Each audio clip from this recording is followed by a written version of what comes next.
Hello everyone! Welcome back to my channel. My name is Jessie, and today we are going to be reacting to even more Louis Tomlinson. Yes, even more. Y'all have been telling me in my comments that there are so many songs I need to listen to. I have a list of Louis songs, shows, documentaries that I need to react to. The problem is some of those things are literally like impossible to find. There are certain songs that I believe are only on his CD. So I'm gonna start by reacting to the songs that are actually on Spotify. So some of the ones that I see here are like Back to You, Miss You, Just Hold On, Just Like You. Yeah, I think those are the only ones on Spotify that I haven't listened to yet. So I'm gonna do 2 of those in each video. I know there's also like Paradise, High in California, All I Want, is that one? I don't know. I'll have to like somehow find someone's CD and then get a CD player somehow, some way, and listen to it. But I'm going to start off with Back to You, since it's the first one on this This Is Louis Tomlinson playlist that I have not heard. Yeah! Okay, let's start.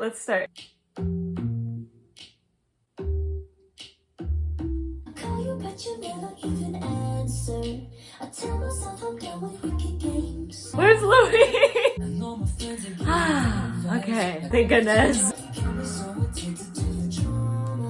Okay, so right off the bat, we didn't get Louis' voice. I was like, what is this? I'm not a fan of the production. It doesn't feel like Louis to me. It feels like very cliche radio, kind of like, I don't know, not to be a negative Nelly, but I don't like the production. Maybe it's just, it's early in the morning and I'm like, too much stimulation. I don't know, it just doesn't feel like him. It doesn't feel like his usual songwriting. I don't know, let's continue.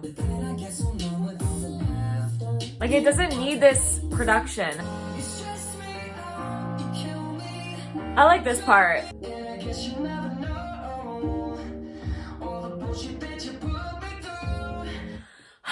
Did he write this? Who wrote this? Because I just feel like Louis is a better lyricist than this. It feels like someone was like brought in, hired to write a song. Oh my god, this is why I don't like it. He didn't write this. I like the songs that Louis writes. He's such a phenomenal writer. Let's finish it off.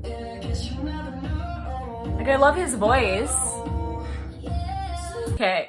All I have to say is thank God Louis took things into his own hands and was like, no, like, I'm gonna write my own songs. Sometimes like certain record labels or like management like won't allow you to use your own songs. They'll like literally make you sing other people's music, which like kind of happened to Taylor Swift. I think she wasn't officially with Sony, but they wanted to sign her.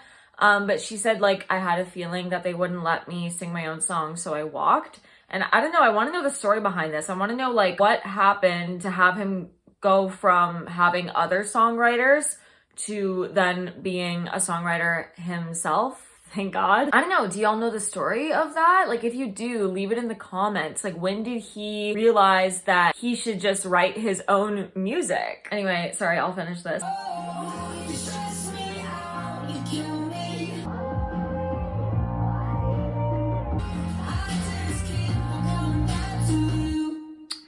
Okay, it just feels like a bunch of people got together and they're like, all right, like, let's try to make a hit. And they came up with this. Thank goodness Louis writes his own songs now. Anyway, moving on to Miss You. I'm gonna look up, did he write this? Please tell me he wrote this. Songwriters. Okay, so there are like 1, 2, 3, 4, 5, 6, 7 songwriters. That's too many songwriters. That's just too many cooks in the kitchen. You can have like 2, like I think 3 is like the most a song should have. Louis is on here. This is Miss You by Louis Tomlinson and a bunch of other people, which is so unnecessary. This is what I mean. Like, sometimes labels or management, whatever, will force other songwriters in a room with you and they're like, we need to write a hit, we need to make a hit. And it's like, that's just not a good way for anyone to write songs, because he's an artist, he's a songwriter, he can do it himself. He doesn't need like all these other people. Okay, let's go.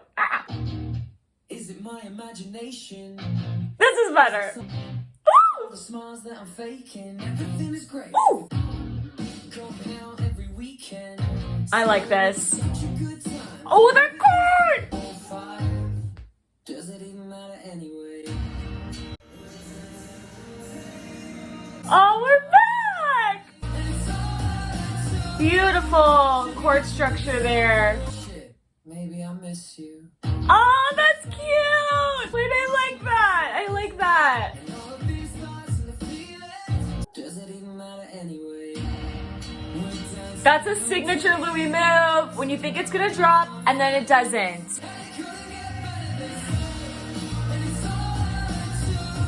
Oh, da, da, da. Love that part. shit, maybe I miss you. That's so cute. Okay, this definitely, so far, feels a lot more like him. As soon as the electric guitar came in, I was like, whew, phew, we're okay now. There's some really clever, cute moments in this song so far. There is a bit more of a poppy element, which I believe is probably not his doing. I believe that that's probably pressure from the other songwriters in the room, being like, we need to make it a radio, like, blah, blah, blah, like pop it, but I think if he had honestly kind of like been the one in the driver's seat, been the one in control, and you can tell that he's not because he's listed as the third or fourth songwriter on the song instead of the first. The person that you put in the front usually means that like they have the most control. I think if he was in control, he would have done things differently. I think he would have made it a much more Faith in the Future-esque sound. It really does feel like the other songwriters are kind of trying to like shove this like pop sound down his throat, and I think he's kind of battling that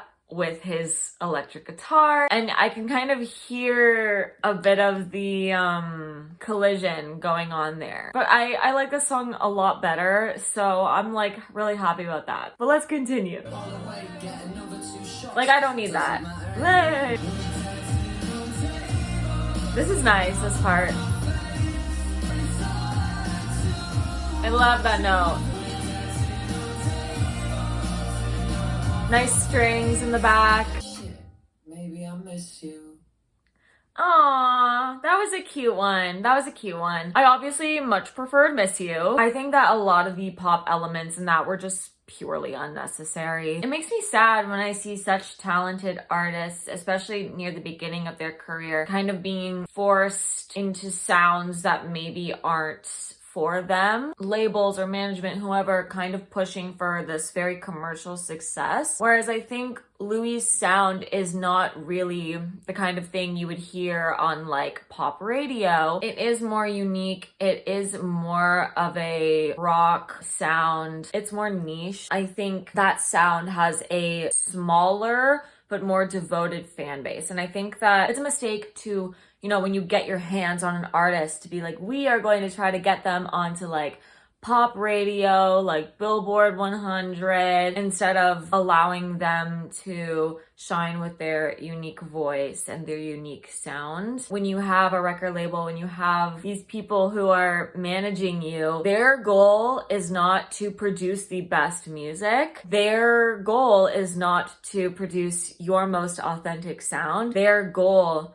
is to make as much money as possible. So they want the artist to have as big of a following as possible. So they want the artist to be as mainstream as possible. And I think that that's a huge mistake when it comes to Louis, because I think with his later work, such as Faith in the Future, it's just objectively on a higher level. The caliber is just far superior. And I think that it allows for maybe a smaller audience, but a more devoted audience. And just from interacting with y'all in the comments and on my videos, something that I see very clearly is that Louis has a smaller following, obviously, than someone like Harry Styles or Taylor Swift or Adele, like Beyonce, whoever, but he has an extremely devoted following. I think a lot of other artists have a lot of casual fans, and I think that Louis has fewer casual fans and more devoted fans proportionally. And I think that's because he does have a more niche sound, but I think that that works in his favor. I like him because he's unique and because he's giving us a corner of music that no one else is at the moment. I love him because of his songwriting, not because of other songwriters trying to make a hit. Ultimately, like, am I going to be listening to these two songs on repeat? No. But it was interesting to see his growth and development. So yeah, let me know in the comments, like, kind of the story of what was going on at this time. I don't know much about his past in terms of his record label. Like, did he have a different record label back then? Did he leave to a new one? What's been going on behind the scenes to kind of create this shift of many songwriters who were focused on kind of that radio pop sound to now him being the main songwriter who is really exploring his unique sound and his own true artistry. I'm really glad that I'm kind of getting to see more of his trajectory as an artist. I'm getting to see his journey as a songwriter. So I think that these songs were very helpful in seeing that. But yeah, thank you so much for watching. Make sure to subscribe if you liked it. Make sure to ring the bell so you get notified every time that I post. Like this video if you liked it. Like this video if you hated it. And I'm gonna link my music down below. I just came out with an EP called Shades of Gold, and y'all have been so incredibly supportive. Like seriously, I cannot thank you enough for all the comments that I've been getting for my songs and everything. It truly means the world. Like every time I get a new comment that is talking about my songs, like I literally, my heart grows 3 sizes. Get it? Because it's Christmas. That's from the Grinch. Anyway, thank you so much for watching. Oh, also, I'm playing a gig on Wednesday, December 7th at the Casbah Lounge. I don't know if any of y'all like live in the Hamilton area, but if you do, you should come check it out. It's only $10 at the door, and I will be singing and playing the piano. But yeah, okay, thanks for watching. Bye! Just gotta let Louis do his own thing. Stop trying to control him. He knows what he does best.